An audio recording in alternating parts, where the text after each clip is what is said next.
دشمن مصطفیٰ سے یہ کہہ دو ہر چاہے تو ہم سے نہ الجھے، کیوں ہم غلامان احمد رضا ہیں، کوئی بھی ہم سے جیتا نہیں۔ بولو بھائی ذاکر اہل حدیث، بولو۔ کیسے بھاگ گئے فون کاٹ کے؟ ارے اصل میں کہیں بزی تھا سمجھو، اس ٹائم میں تم سے بات کر سکتا نہیں تھا، اب میں گھر پہ آ گیا۔ اب بولو کیا کہہ رہے ہو؟ چلو بتاؤ، اللہ تعالیٰ کہاں ہے، کیا عقیدہ ہے آپ کا؟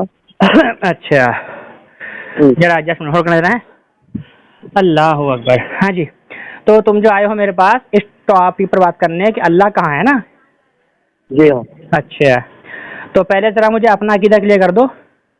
نہیں، آپ پہلے اپنا عقیدہ بتائیے، اس کے بعد میں اپنا عقیدہ بتاتا ہوں، اس کے بعد وضاحت لے لوں گی۔ تو اپنا عقیدہ تم نہیں بتاؤ گے نہیں ہے؟ میں آپ بتانے کے بعد بتاؤں گا۔ نہیں یار یہ کون سی بات ہے بھائی؟ تو میں پوچھا نا آپ کو پہلے، میں نے فون کیا آپ کو پہلے۔ پھر وہی بات ہے بھائی صاحب جی، تو تمہیں بتانے میں ڈر کیوں لگ رہا ہے؟ نہیں، آپ کو کیوں ڈر لگ رہا ہے؟ ارے بھائی صاحب فون تم نے کیا، آپ کو ڈر لگ رہا ہے، تم نے کہا کہ اللہ، ہاں تو میں پوچھوں گا نا آپ کو، تو تمہیں کانفیڈینس ہے نا کہ تمہیں اچھے طریقے پتا ہے کہ اللہ تعالیٰ اسی جگہ موجود ہے نا؟ ہے نا؟ تو مجھے ذرا اپنی جماعت کا، یہ تمہارا جماعت کا پورا عقیدہ ہے یا صرف تمہارا اکیلے بندے کا عقیدہ ہے، یہ مجھے پہلے بتا دو، ٹھیک ہے نا؟ اگر میں اس پر سوال کروں گا، ٹھیک ہے؟ ہاں چلو ٹھیک ہے۔ میں دیکھیے ابھی میں ان کو عقیدہ بتاؤں گا، ہاں کیا آپ ان سے پوچھے کہ کیا میں جیسے ہی اپنا عقیدہ بتاؤں گا تو تم اپنا عقیدہ بتاؤ گے یا پھر جو ہے سوالات چالو کرو گے؟ دیکھو سنو، پہلی چیز ہے تم اپنا عقیدہ بیان کرو گے، ٹھیک ہے؟ ہاں میں جیسے ہی اپنا عقیدہ بیان کروں گا تو تم اپنا عقیدہ بیان کرو گے؟ ہاں سن تو لو، پہلے تم اپنا عقیدہ بیان کرو گے، اس میں تمہیں یہ بھی بتانا پڑے گا یہ عقیدہ تمہارا منفرد کا ہے یا تمہاری جماعت کا اجتماعی عقیدہ ہے یہ، ٹھیک ہے؟ میں بتاؤں گا بالکل، اگر بتا دیا اس کے بعد میں پھر اپنا عقیدہ بیان کروں گا، ٹھیک ہے نا؟ اس کے بعد پھر میں تمہارے عقیدے پر چند سوالات کروں گا۔ بالکل کر سکتے ہیں، میں آپ کے عقیدے پہ سوالات کروں گا۔ ہاں لیکن ایک چیز میں اور ہے چھوٹی سی، وہ میں ایڈ کر رہا ہوں، وہ یہ ہے جیسے کوئی بھی بات، کوئی بھی کلام اگر تم کرو گے، اس کلام کے اندر اگر کوئی چیز مجھے کلیئر نہیں ہوگی تو میں اسی ٹائم روک کر پوچھوں گا بھائی یہ چیز مجھے کلیئر نہیں ہو پا رہی ہے، مجھے کلیئر کرو، ٹھیک ہے؟ تیار؟ بالکل، میں بھی اگر پوچھوں گا تو آپ کو بھی کلیئر کرنا پڑے گا۔ ہاں چلو جی ٹھیک ہے، چلو جی آپ بتاؤ آپ کی جماعت کا عقیدہ، آپ کا نام۔ ہمارا عقیدہ سنیے آپ، ہمارا اہل سنت والجماعت و اہل الحدیث کا عقیدہ ہے کہ اللہ تعالیٰ 7 آسمانوں کے اوپر، عرش کے اوپر استوا فرمایا جیسا اس کی شان۔ اچھا، اور علم کے اعتبار سے، مدد کے اعتبار سے، رحمت کے اعتبار سے اللہ تعالیٰ ہمارے ساتھ ہے۔ اچھا مطلب علم کے اعتبار سے اور رحمت کے اعتبار سے اللہ ہمارے پاس ہے نا؟ اور جو آپ نے کہا کہ اللہ تعالیٰ 7ویں آسمان کے اوپر ہے تو وہ کس اعتبار سے ہے؟ اللہ تعالیٰ عرش کے اوپر ہے، کس اعتبار سے ہے اس پر اہل سنت والجماعت نے کوئی کیفیت، کوئی تعویل بیان نہیں کی ہے۔ اگر آپ کیفیت جاننا چاہ رہے ہیں تو آپ کے اوپر امام مالک کا بھی فتویٰ لگے گا، اور اس سے پہلے بھی صحابہ میں ام سلمہ رضی اللہ تعالیٰ کا فتویٰ لگے گا کہ کیفیت کے بارے میں پوچھنے والا بدعتی ہے۔ اچھا جی، تو چلیے آپ نے اپنا عقیدہ بیان کر دیا، یہ آپ کی جماعت اہل حدیث کا عقیدہ ہے نا؟ یہی عقیدہ اہل سنت کا ہے۔ ہاں مطلب ایسا ہے، دیکھو ابھی تو وہ ایک الگ ٹاپک ہے، آپ اہل سنت ہمیں، ابھی یہ ہے کہ آپ کا نام ذاکر ہے، ذاکر علی، ذاکر خان جو بھی ہے، آپ جماعت اہل حدیث سے تعلق رکھتے ہو، آپ کا عقیدہ ہے کہ اللہ تعالیٰ 7ویں آسمان کے اوپر ہے، ٹھیک ہے؟ یہ آپ کا عقیدہ ہے؟ 7 آسمان کے اوپر، عرش کے بھی اوپر ہے، میں پوری بات بولوں، پوری بات، آدھی بات۔ 7ویں آسمان کے اوپر اور عرش کے بھی اوپر ہے، ٹھیک ہے؟ ہاں جی ٹھیک ہے۔ تو اب یہاں پر میری جو کنفیوژن ہے وہ کنفیوژن یہ ہے کہ یہ 7 آسمان اور یہ عرش اور یہ جیسا کہ لفظ آتا ہے آئین اللہ، اللہ کہاں ہے، تو یہ جو تمام چیزیں ہیں، عرش اور یہ 7 آسمان اور یہ لفظ کہاں کا جو تعلق ہے، کیونکہ جہت و مکان سے ہے، تو جہت و مکان جو ہے یہ خالق ہے کہ مخلوق ہے؟ اور اگر جہت خالق ہے مخلوق ہے پوچھ رہے آپ؟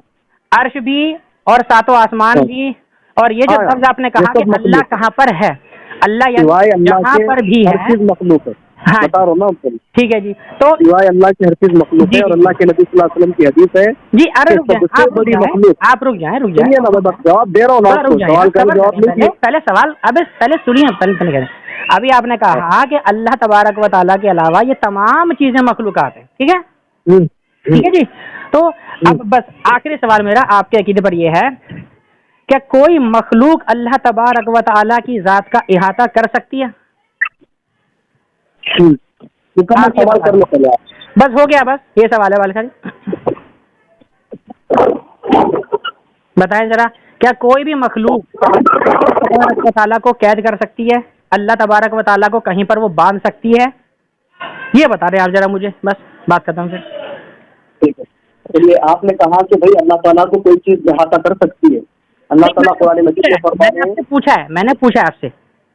ہاں تو آپ نے اس کو پوچھا مجھے بتایا نا. ہاں آپ نے مجھے سوال کیا کہ کیا اللہ تعالیٰ کو کوئی چیز احاطہ کر سکتی ہے؟ جی بالکل. تو قرآن مجید میں اللہ نے کہا کہ کوئی چیز اللہ تعالیٰ کو احاطہ نہیں کر سکتی, بلکہ اللہ تعالیٰ نے اپنے علم کے اعتبار سے ہر چیز کو احاطہ کیا ہوا ہے. بالکل. سورہ طلاق سورہ نمبر 65 کے آیت نمبر 12 میں اللہ تعالیٰ کہہ رہا ہے کہ زمین اور آسمان میں جو کچھ ہے اللہ تعالیٰ نے ان سب کو احاطہ کر رکھا ہے اپنے علم سے. جی بالکل صحیح ہے, ٹھیک ہے جی, ہو گیا بات اپنا. نہیں اچھا چلیے, لیکن ابھی آپ نے بتایا کہ اللہ تعالیٰ کو کوئی چیز, اللہ تعالیٰ کو کوئی بھی مخلوق اس کا احاطہ نہیں کر سکتی ہے نا. تو جب احاطہ نہیں کر سکتی تو پھر آپ نے قید کہاں سے لگائی کہ اللہ تعالیٰ 7ویں آسمان کے پار عرش کے اوپر ہی ہے؟ ایگزیکٹلی جو ہے آپ نے ایک پوائنٹ اللہ تعالیٰ کے لیے پھر کیسے ثابت کر دیا؟ اور اگر آپ نے جگہ ثابت کری ہے تو آپ نے پھر اللہ تعالیٰ کے لیے جہت و مکان ثابت کیا ہے, اور اللہ تبارک و تعالیٰ کی ذات کے لیے جہت و مکان ثابت کرنا یہ خود اللہ تبارک و تعالیٰ کی ذات کو جہت و مکان کا محتاج بتانا ہے. تو آپ اللہ کو محتاج مانتے ہیں کہ معاذ اللہ وہ جہت و مکان کا محتاج ہے؟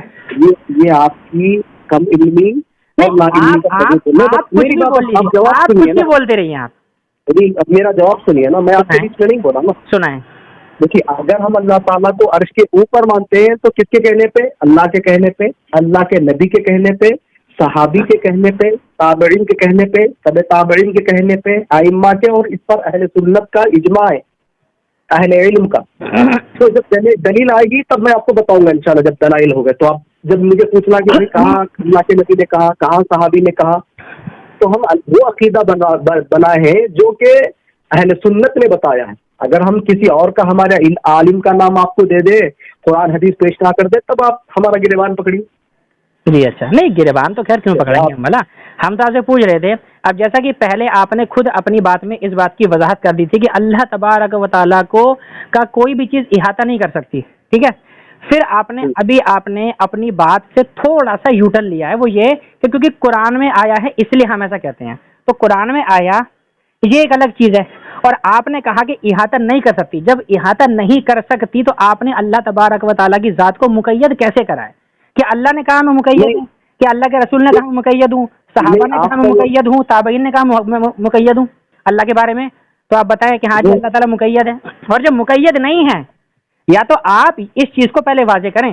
مثال کے طور پہ اگر کوئی شخص, سنیں تھوڑی سی, دیکھیں ایک اچھی بات میں آپ کو سمجھا رہا ہوں, آپ بھی سنیں اور اپنے دوستوں کو سنائے گا. اللہ تبارک و تعالیٰ کے ساتھ شرک کرنا, اللہ تعالیٰ کی ذات کے ساتھ ہو, چاہے وہ صفات میں ہو, عبادت میں ہو, علم میں ہو, شرک کرنے والا مطلقاً جہنمی ہے. اس میں کوئی اختلاف تو نہیں کسی کا؟ ہلو, اپنی بات رکھ لیجیے. ہاں میں کہہ رہا ہوں اس میں کوئی اختلاف تو نہیں ہے نا. تو جب اختلاف نہیں ہے تو ایسا کیسے ہو سکتا ہے کہ اللہ تعالیٰ قرآن میں شرک کرنے کا حکم دے دے؟ ایسا تو ہو ہی نہیں سکتا. سمجھے, پہلے چیز یہ ہوتی ہے کہ ہم جس ذات کے بارے میں کلام کر رہے ہیں اس ذات کی شان کیا ہے, اس کا مرتبہ کیا ہے, پہلے ہمیں وہ پتہ ہونا چاہیے. پھر وہ ذات اپنے بارے میں خود اگر کوئی چیز بیان کر رہی ہے تو وہ جو بیان کر رہی ہے اس کا معنی مفہوم ہم اپنی عقل سے لیں گے, یا ہم پہلے یہ سوچیں گے یار جس ذات نے ہمیں بتایا ہے اپنے بارے میں وہ ذات تو ان چیزوں سے پاک ہے, یعنی اس کا مطلب یہ ہے کہ یہاں جو بیان چیز کی جا رہی ہے وہ چیز ہماری عقل سے پرے ہے. اس لیے ہمیں اللہ تبارک و تعالیٰ کی ذات کے بارے میں اتنی زیادہ غور و فکر نہیں کرنی. ہمیں اللہ کی صفتوں میں غور کرنا ہے, ٹھیک ہے, ہمیں اللہ کی قدرت میں, اللہ کی وحدانیت میں, اللہ کے رحم و کرم پہ, اس کے فضل پہ. جی ہاں چلیے ٹھیک ہے. میرا عقیدہ یہ ہے, اہل سنت کا عقیدہ یہ ہے کہ ہم اللہ تبارک و تعالیٰ کو زمین و زمان، مکین و مکان، جہت پورا، پچھم، دائیں بائیں، اوپر نیچے، دائیں آگے پیچھے، دور پاس، آسمان، عرش، زمین، کرسی، پاتال لوک، تحت السرا، ان تمام چیزوں سے ہم اللہ تبارک و تعالیٰ کی ذات کو بے نیاز مانتے ہیں. اللہ تعالیٰ نہ عرش کا محتاج ہے، جب عرش نہیں تھا تب بھی اللہ تھا، جب ساتوں آسمان نہیں تھے تب بھی اللہ تھا، ٹھیک ہے، جب پانی نہیں تھا تب بھی اللہ تھا، جب پوری کائنات میں ایک ذرہ بھی پیدا نہیں ہوا تھا جب بھی اللہ تھا، جب پوری دنیا میں کوئی انسان پیدا نہیں ہوا تھا میرا اللہ تب بھی رزاق تھا. ایسا نہیں ہے کہ انسان کے پیدا ہونے کے بعد اللہ رزاق بنا ہے. اللہ تعالیٰ کی تمام صفتیں، اللہ تعالیٰ کی ذات. تقریر نہ کرو نا بھائی. جی کیا آپ تقریر کر دے رہے ہیں؟ نہیں تقریر نہیں کر رہا میں، اصل میں بتا رہا ہوں. 2 منٹ آپ دیکھیے، ابھی مجھے وضاحت لینے دیں. آپ اللہ تعالیٰ کو کہاں مانتے ہیں؟ آپ نے کہا کہ اللہ تعالیٰ نہ اوپر ہے. اللہ تعالیٰ کو ہم زمین و زمان سے پاک مانتے ہیں. میری بات کا جواب دیجیے، ٹھیک ہے؟ میں سوال کروں نا، میں آپ کی بات تفصیلی سے مکمل طریقے سے سنا تو میری بھی سن کے جواب دیجیے. بالکل. آپ نے کہا کہ اللہ تعالیٰ نہ آسمانوں کے اوپر ہے، نہ عرش کے اوپر ہے، نہ زمینوں کے اوپر ہے، نہ زمینوں کے نیچے ہے، نہ مشرق کی طرف ہے، نہ مغرب کی طرف ہے، نہ وہ شمال کی طرف ہے، نہ وہ جنوب کی طرف ہے. کیوں؟ کیونکہ تو وہ تو کوئی بھی جہت میں نہیں ہے. اس کا مطلب یہ ہے کہ اللہ تعالیٰ ہی نہیں ہے. اگر ہوتے تو جگہ جہت لازم آتی. معاذ اللہ، آپ نے تو اللہ کا ہی انکار کر دیا. استغفر اللہ. ایک منٹ یہ آپ سے کس نے کہا کہ اگر اللہ تعالیٰ، ایک منٹ نہیں سنیے، میں نے آپ نے جو اپنی بات کہی ہے کہ اگر اللہ تعالیٰ جنوب میں، شمال میں، یہاں وہاں نہیں ہے تو اس کا مطلب یہ ہے کہ اللہ ہی نہیں ہے. بھائی یہ عقیدہ تو ایتھسٹ کا ہے نا، یہ عقیدہ ملحد کا ہے کہ اللہ تعالیٰ اگر ہے تو کہاں پر ہے، ہمیں اپنا ایڈریس دے، ہم تیرے پاس ملنے آ رہے ہیں، تیرے سے ہم تیرے پاس پہنچ رہے ہیں. یہ تو عقیدہ ملحد کا ہے نا بھائی، زندگی کے لوگوں کا عقیدہ ہے. آپ نے کیسے بنا لیا؟ یعنی کہ اللہ تعالیٰ ملحدین کا ہے، یہ عقیدہ ملحدین کا ہے. ملحد بھائی، ملحد کا مطلب ملحد وہ ہوتے ہیں جو خود کو ناستک کہتے ہیں، جو خود کو ایگنوسٹک کہتے ہیں، اور جو خود کو کہتے ہیں کہ ہم کسی دھرم کو نہیں مانتے. ٹھیک ہے، یہ سارے آتے ایک ہی کھاتے میں ہیں. ہاں وہ الگ بات ہے، یہ کبھی خود کو واستوک کہتے ہیں، کبھی خود کو ایگنوسٹک کہتے ہیں، کبھی خود کو ناستک کہتے ہیں، کبھی کہتے ہیں کہ ہم خدا کو مانتے تو نہیں ہیں لیکن ہم یہ کہتے ہیں کہ ہو بھی سکتا ہے، نہیں بھی ہو سکتا. تو یہ ہوتے ہیں ناستک. تو ان کا کہنا ہے کہ اللہ تعالیٰ اگر ہے تو ہمیں اپنا ایڈریس بتائے یا ہمارے سامنے آئے. ٹھیک ہے نا.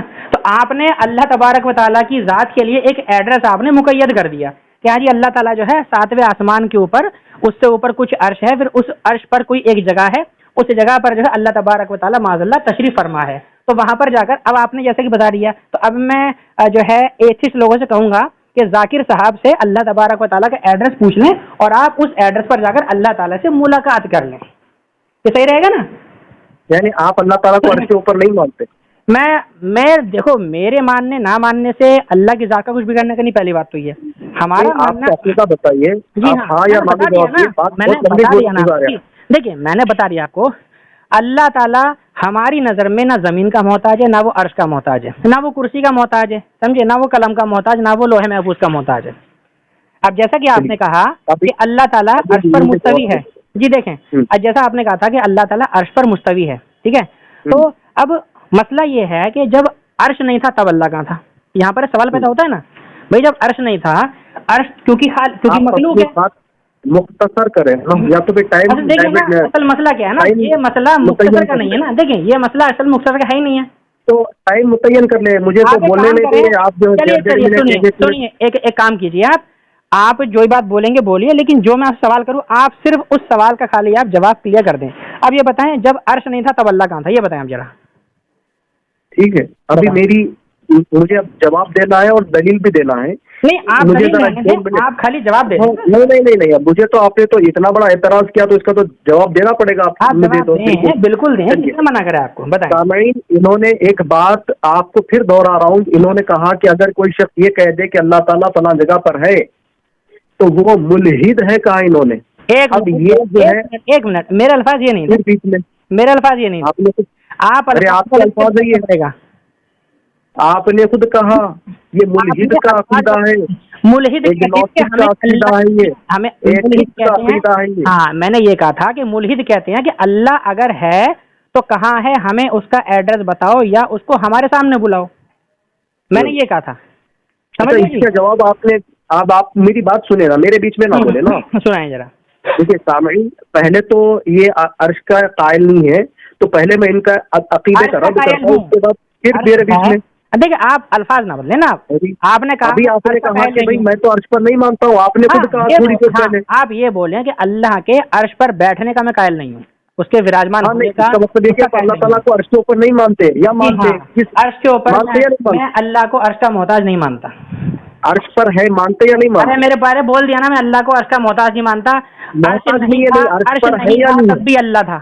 ارے پھر وہی بات دیکھو کیسے سوال کا جواب نہیں دے رہی ہے، خالی بات گھما رہے ہیں. میرے کو یار بھائی صاحب ایک بات بتا دو آپ مجھے پیار محبت سے، اللہ تعالیٰ عرش پر کب سے ہے؟ جب میں ان سے وضاحت لے رہا ہوں تو وضاحت ہی نہیں دے رہے. اللہ عرش پر کب سے ہے؟ دیکھیے کتنے آپ کو میں جو سوال کر رہا وہ جواب دے. میں آپ سے تو پلٹا کے کوئی سوال نہیں کر رہا، میں تو بالکل جواب دیا. تمہارے عقیدے عجیب ہیں یار، سمجھ نہیں آتا ہے اللہ کو عرش کا محتاج. عجیب ہے، ابھی عجیب کس کے عقیدے پتا چلے گا نا. تو آپ کا دیکھیے سامعین، ان کا عقیدہ تھا کہ اللہ تعالیٰ کسی بھی جگہ میں کسی بھی مکان میں نہیں ہے، یہ ان کا عقیدہ ہے. ٹھیک ہے، ہمارا عقیدہ ہے اہل سنت والجماعت کا وہ ہے کہ اللہ تعالیٰ 7 آسمانوں کے اوپر عرش کے اوپر استوا پر کی اپنی شان کے لائق ہے. چلیے ابھی میں ان کو بارہا بول رہا ہوں کہ کھلا بتا دیں، مانتے ہیں؟ ہاں میں مانتا ہوں. یہی چیز تو کلیئر نہیں ہو پا رہی ہے نا. دیکھیے پھر میرے بیچ میں آ گئے آپ. نہیں مجھے میں نے آپ سے کہا تھا اگر کوئی چیز مجھے کنفیوز کرے گی میں آپ سے پوچھوں گا، یہ چیز کلیئر نہیں ہو پا رہی ہے. مجھے دیکھیے یہ اب یہاں پر میرا کنفیوژن نہیں ہے، یہ کنفیوژن آپ کے عقیدے کا ہے. تو آپ میرا کنفیوژن دور کریں نا، پھر آپ میرا کنفیوژن دور کریں. پھر آپ پہلے آپ کے عقیدے پہ پہلے وضاحت تو ہونے دو نا میرے بھائی. ارے میرے عقیدے پر تو وضاحت ہوگی، ہم نے تو بول دیا، ہم تو بول چکے. ہم نے آپ سے بول دیا کہ اللہ تعالیٰ نہ عرش کا محتاج ہے نہ وہ کرسی کا محتاج ہے. جب عرش نہیں تھا تب بھی اللہ تھا. ہاں اس کا مطلب یہ نکلا کہ آپ اللہ کو عرش کے اوپر مانتے یا نہیں مانتے، یہ بتا دینا. ارے میرے پیارے میں نے بول تو دیا میں اللہ کو عرش کا محتاج، میں اللہ کو عرش کا محتاج مانتا ہی نہیں. اس کا مطلب نہیں مانتے، کھلی بات بولو نا. آپ یہ کہنا چاہتے ہو جیسا کہ آپ کے اہل حدیث کا جو آپ نے عقیدہ بتایا کہ اللہ تعالیٰ عرش پر ہے، اگر عرش نہیں ہو، اگر عرش فنا ہو جائے تب اللہ کہاں ہوگا؟ ہاں بتائیں ذرا. جب عرش نہیں تھا تو اللہ کہاں تھا؟ جواب دیجیے. میں نے بول تو دیا نا. تو کیسے بولوں؟ میں یہ سمجھوں کہ آپ اللہ کو عرش کے اوپر نہیں مانتے. میں اللہ کی ذات کو عرش پر نہیں مانتا. صاحب چلیے اب میں آپ کو دلیل دیتا ہوں، اس کے بعد آپ کے عقیدے کی دفاع کریے. اس کے بعد آپ کا جو سوال ہے وہ سوال کو آخری میں رکھیے، میں جواب دوں گا. لیکن بھائی صاحب لیکن میرا کنفیوژن آپ کو کلیئر کرنا پڑے گا.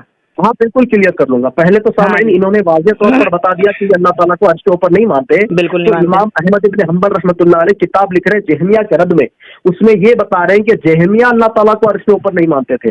پھر امام دارمی رحمۃ اللہ علیہ کتاب لکھ رہے ہیں، وہ بھی امام دارمی رحمۃ اللہ علیہ بھی کہہ رہے ہیں کہ جہمیہ جو فرقہ تھا وہ اللہ کو عرش کے اوپر نہیں مانتا تھا.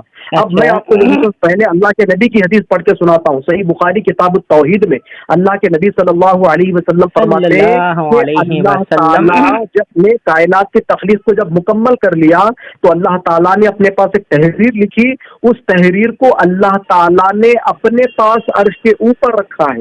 اللہ کے نبی کہہ رہے ہیں اللہ اپنے پاس عرش کے اوپر رکھا ہے. صحابی رسول ابن مسعود رضی اللہ تعالیٰ کی بات بتا رہا ہوں. اللہ کے نبی ملحد ہے معاذ اللہ، یعنی اللہ اگر کوئی یہ بول دے کہ اللہ فلاں جگہ پہ ہے تو ملحد ہے، یعنی اللہ کے نبی کو ملحد بول رہی ہے آپ معاذ اللہ. وہ تو الزام ہے، وہ تو الزام تراشی کر رہے ہو نا، الزام تراشی کر رہے ہو نا. ابھی الزام دیکھو الزام تراشی کرو گے تو ایسے تو مزہ نہیں آئے گا. ابھی دیکھو سنو، ابھی تک اس چیز کی وضاحت کلیئر نہیں ہو پائی ہے کہ جب عرش نہیں تھا، جب عرش نہیں تھا تب اللہ کا. بعد کا نہیں ہے نا بھائی، پہلے کا سوال ہے نا. بتاؤ یار، مطلب کچھ بھی بولے جاؤ گے، جھوٹے الزام لگاؤ گے. مسعود رضی اللہ تعالیٰ کہہ رہے ہیں کہ اللہ تعالیٰ عرش کے اوپر ہے. ابن مسعود رضی اللہ تعالیٰ کہہ رہے ہیں کہ اللہ عرش کے اوپر ہے، کتاب ہے. اور امام ذہبی رحمۃ اللہ علیہ نے مختصر العلو کے اندر بھی اس کو نقل کیا ہے، اور اس کو آپ کے علامہ غلام رسول سعیدی حفیظہ اللہ نے بھی نقل کیا ہے. اس کو اپنی کتاب تفسیر تیجان القرآن کے اندر غلام رسول سعیدی غلام رسول سعید حفیظ اللہ کہتے ہیں کہ ابن مسعود رضی اللہ تعالیٰ کہہ رہے ہیں کہ اللہ نہیں، وہ انتقال فرما چکے ہیں تقریباً 20 سال ہو گئے انتقال کرے ہوئے. امام ابن عبد البر رحمۃ اللہ علیہ، امام ابن عبد البر رحمۃ اللہ علیہ بھی کہہ رہے ہیں کہ اللہ تعالیٰ عرش کے اوپر ہے. اس کے بعد عبداللہ بن مبارک رحمۃ اللہ علیہ کہہ رہے ہیں، کیا کہہ رہے ہیں عبداللہ بن مبارک رحمۃ اللہ علیہ؟ یہ امام ابو حنیفہ رحمۃ اللہ علیہ کے دور کے ہیں. ہم اپنے رب کو جانتے ہیں، وہ 7 آسمانوں سے اوپر مستوی ہے، 7 آسمانوں کے اوپر مستوی ہے اور اپنی مخلوق سے جدا ہے. اور جہمیہ کی طرح یہ نہیں کہتے کہ وہ یہاں اس زمین پر موجود ہے.